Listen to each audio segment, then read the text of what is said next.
পানিহাটি পুরসভা তৃণমূলের দখলে, ৩৫টি ওয়ার্ডের মধ্যে তৃণমূল ৩০, কংগ্রেস ৩ এবং বামেরা 2টি ওয়ার্ডে জয়ী।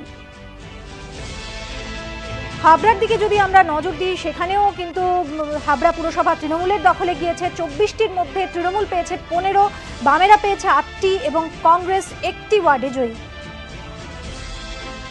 বর্ধমান পুরসভা, এখানেও তৃণমূলের দখলে বর্ধমান পুরসভা, 35টির মধ্যে সবকটি ওয়ার্ডেই জয়ী তৃণমূল।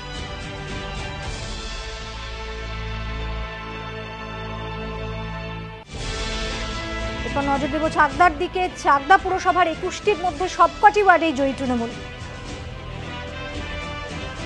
গুসকরা পুরসভা তৃণমূলের দখলে, এখানে 16টির মধ্যে 11টি ওয়ার্ডে জয়ী তৃণমূল, 5টি ওয়ার্ডে জয়ী বামেরা।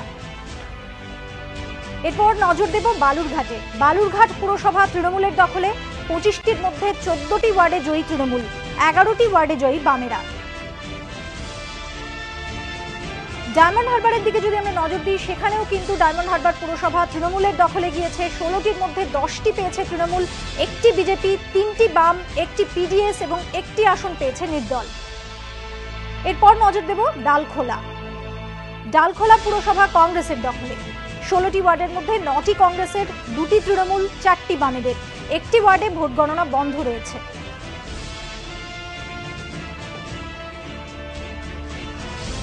দুবরাজপুরের দিকে যদি আমরা নজর দিই, সেখানেও কিন্তু দুবরাজপুর পুরসভা তৃণমূলের দখলে গিয়েছে এবার।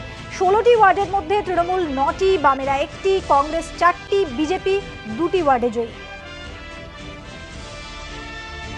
হলদিবাড়ি, কংগ্রেসের দখলে হলদিবাড়ি পুরসভা, 11টি ওয়ার্ডের মধ্যে 6টি কংগ্রেস পেয়েছে, 3টি তৃণমূলের দখলে গিয়েছে, 2টি বামেদের।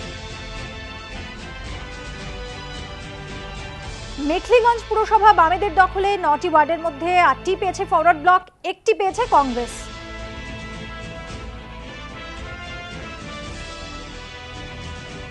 আলিপুরদুয়ার পুরসভা ত্রিশঙ্কু হয়েছে, 20টি ওয়ার্ডের মধ্যে বামেরা 8টি এবং কংগ্রেস ও তৃণমূল 6টি করে ওয়ার্ডে জয়ী।